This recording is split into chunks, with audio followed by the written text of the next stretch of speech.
Okay, yesterday we learned basically the din of this year of Erev Shabbos that falls out on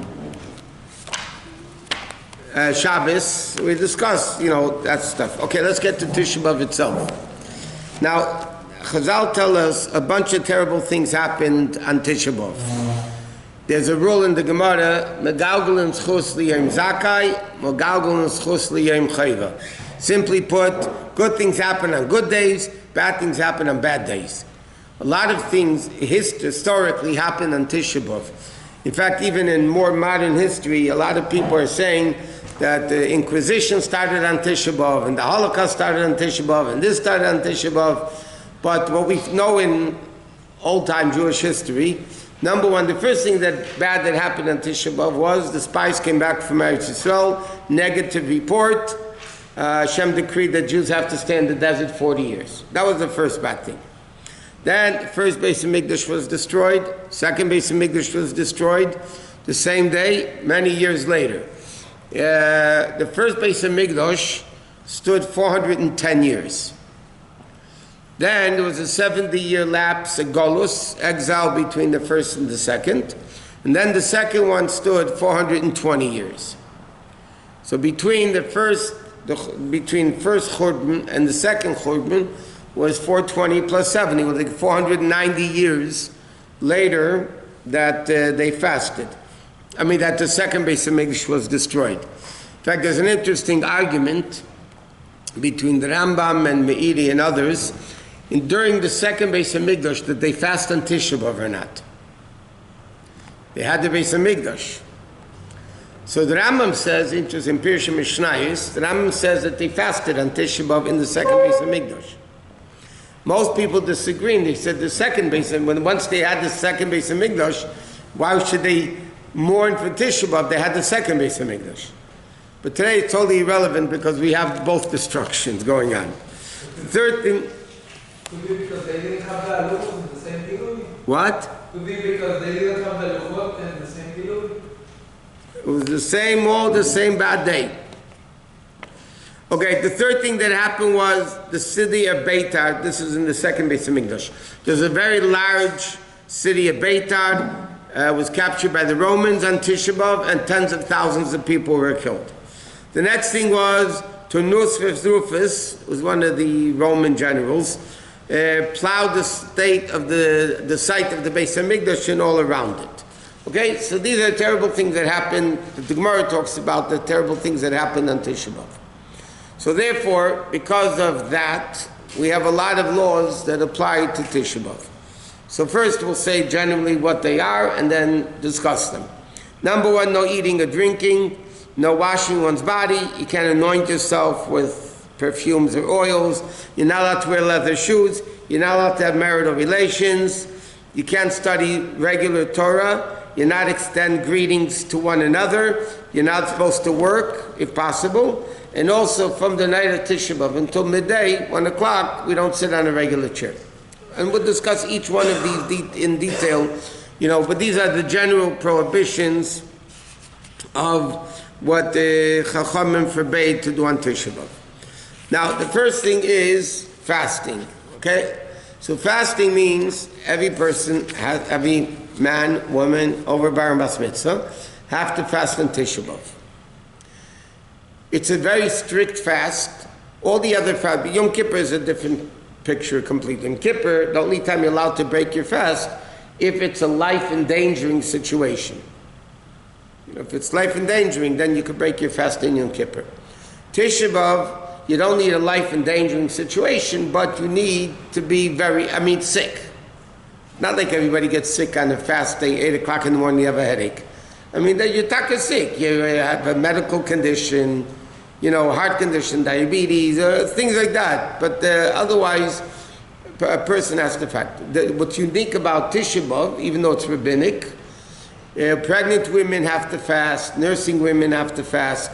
The other fasts, Tzim Gedalia, Asar B'Tevesh, Vas B'Tammuz, Tainus Esther, those, generally speaking, pregnant and nursing women don't have to fast. But Tisha B'Av, they really have to fast. Unless if they have an issue, a medical issue, they need to call their local Orthodox rabbi and discuss it. So they have to fast. A woman who's nursing also have to fast. Now what happens is by fasting she won't have enough milk for the baby, and the baby only nurses, and there won't be enough for the baby. So you should consult your local Orthodox rabbi to find out what should be done. I mean, there are leniencies in all these cases. A woman who gave birth, so if it's a whole discussion halacha. Some people say within the first week for sure not fasting. If she's not well, the first 30 days she doesn't have to fast after birth. But today it's accepted in the world that a woman who gave birth 30 days within 30 days of the birth, she doesn't have to fast. So I had a bunch of women that called me about they gave birth just on time. But some women, the family planning didn't work out. They gave birth 32 days before Tisha B'Av. I tell you, messed it up. And come on, you could have kept the baby in for a little bit. But so then it's a thing with fasting. Okay, but a person who's sick, again, you have to discuss this with the Rav without joking, all joking aside. You need to discuss with the Rav if somebody has a medical condition, should they eat, how they should eat. It's another interesting point with Tisha B'Av. For instance, Yom Kippur, when a person does have to eat, but l'chatchila you just don't eat regularly. You eat what's called pachas mikashir. You eat less than the amount which obligates you for eating on Yom Kippur. Okay? Which is kiseves, which is a dried fig. But in practical language, on Yom Kippur, if somebody has to eat, so again, I'm just, without getting into, just practically speaking, they can have like 1 ounce of food and 1 ounce of liquid, approximately 1 ounce of food, 1 ounce of liquid, and Yom Kippur you say wait 9 minutes and do it again. As often as you need. 1 ounce of food, 1 ounce of liquid, wait 9 minutes. Why? Because if you eat more within 9 minutes, then the eating's combined and then you're eating more than the proper amount. Okay, that's on Yom Kippur because Yom Kippur is biblical and very strict. When it comes to Tisha B'Av, people that have to eat, so there's a whole discussion in halacha, should they also eat less than the amounts? Do you have to eat less than the amounts? So in fact, the Tzemach Tzedek interestingly holds that you should eat less than the amounts. But today, even the Vaad Rabbonim, many of them are lenient, that you don't have to. Most Rabbonim in the world today, if you have to eat on Tisha B'Av, they tell you just to eat. But obviously, somebody that needs to eat on Tisha B'Av, even kids, by the way, I'm not talking about tiny babies, but kids that have to eat on Tisha B'Av, obviously they're not allowed to fast, but they should understand they don't get sugar, they don't get candies, they don't get lollipop, they should understand that they're not allowed to fast, they have to be healthy. But they should understand it's a day of the Bais Din were destroyed, and they shouldn't be given nash and candies and cookies and all that stuff. They should eat what they need to eat. This year's another thing, I'm going to mention it now, when we're talking about fasting on Tisha B'Av. And that is, if you remember, we were learning that really, Saturday night, you have to make Havdalah. You can't make Havdalah because Tisha B'Av, you're not allowed to eat or drink. So we're making Havdalah Sunday night. Correct?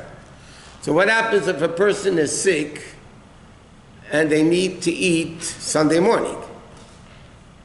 So halachically, they have to make Havdalah before they eat. You're not supposed to eat before Havdalah.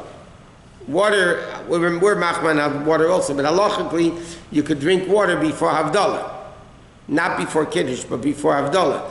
So if somebody needs to break their fast, but we mentioned it briefly, but if somebody needs to break their fast, then they really need to make Havdalah before they eat or drink. And Havdalah, if it's Sunday morning, there's no Ber Me'esh, some there isn't anyway, as we mentioned yesterday. But they have to make the Havdalah with the bracha. They have to drink the wine or grape juice, whatever they're drinking, and then they could break the fast. Same thing applies to women. Kids under bar mitzvah, we said yesterday, they really don't have to. If somebody needs to take medicine, say people have medicine that they must take every day. So if they have to take it every day, not vitamins and not stam, but people that have, let's say, heart conditions, blood pressure conditions, thyroid conditions, all the medical stuff. So if possible, first of all, sometimes you can take the medication in a way that you don't have to take it that much. Like, we learned this, Shabbos, you really shouldn't be taking medications.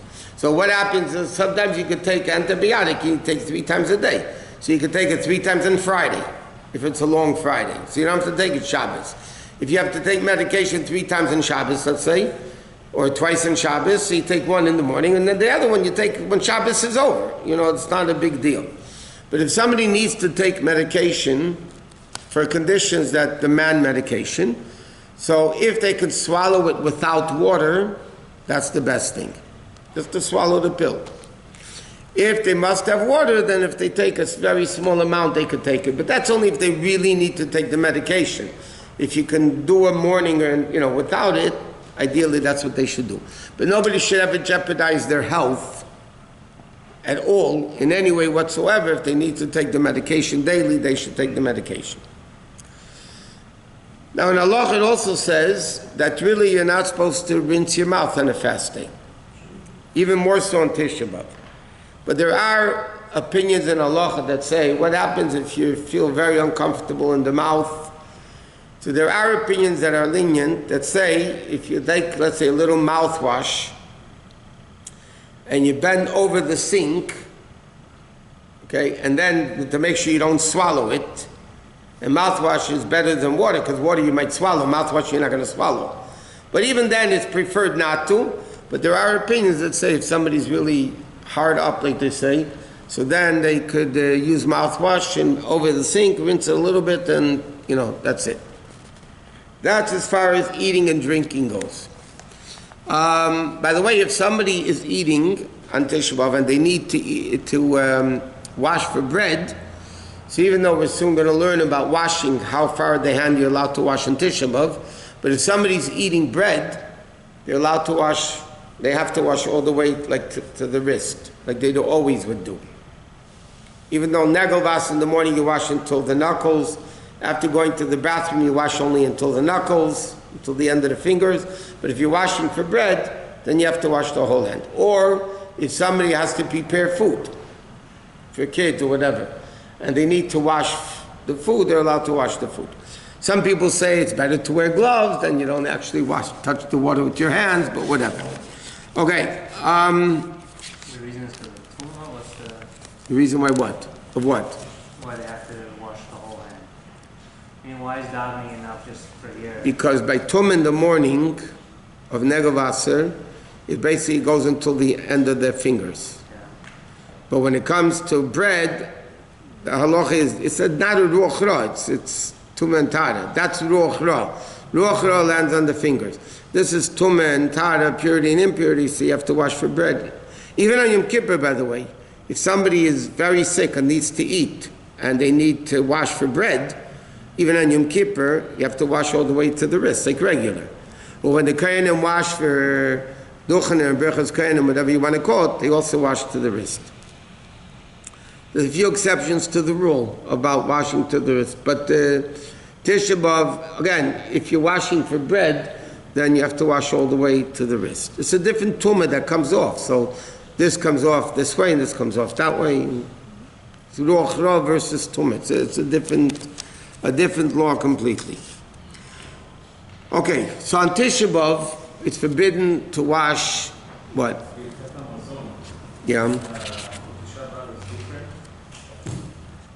On Shabbat? No, on Tisha B'Av. Yeah, they have to bench.